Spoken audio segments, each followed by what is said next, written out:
রাউজানে এক ভয়াবহ অগ্নিকাণ্ডে ৩ বসতঘর সম্পূর্ণ পুড়ে ছাই হয়ে গেছে।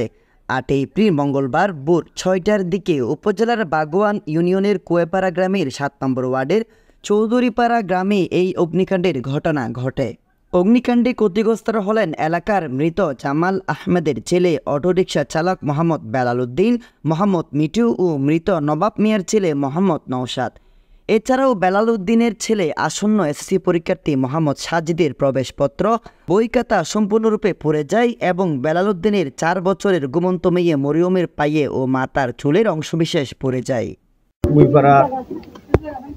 জনাব মোহাম্মদ বেলাল এবং নওশাদ, বিশেষ করে বেলাল ভাইবে সিএনজি চালায়, ফ্যামিলি নিয়ে হনরমে দুঃখ কষ্ট করিয়ে চলে। আজ ৬টার দিকে ইলেকট্রিক আগুন উৎপত্তি হয়ে ওর ঘর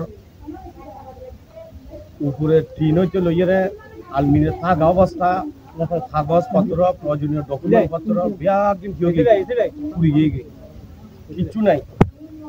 ও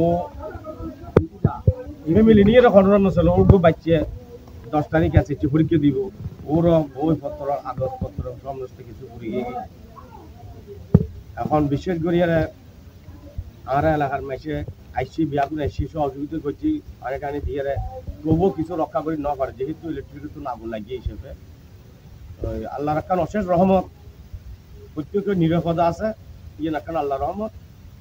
সার্বিক ওর একখান সহযোগিতা লাগে বলি বিশেষ করে প্রশাসনের কাছে একটা দৃষ্টি আকর্ষণ করি।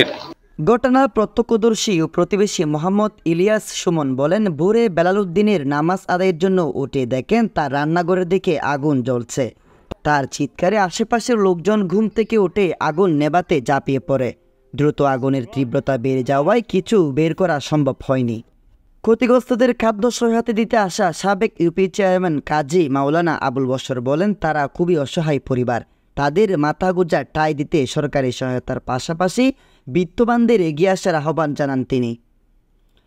রাঙ্গুনিয়া ফায়ার সার্ভিস ও সিভিল ডিফেন্স স্টেশনের ইনচার্জ জাহেদুর রহমান বলেন, সংবাদ পেয়ে আমরা ঘটনাস্থলে উপস্থিত হয়ে 8টার দিকে আগুন নিয়ন্ত্রণে আনি। প্রাথমিক ধারণা বৈদ্যুতিক শর্ট সার্কিটের কারণে অগ্নিকাণ্ডের সূত্রপাত হয়। Desk news, smile TV, Raozan, Chittagong.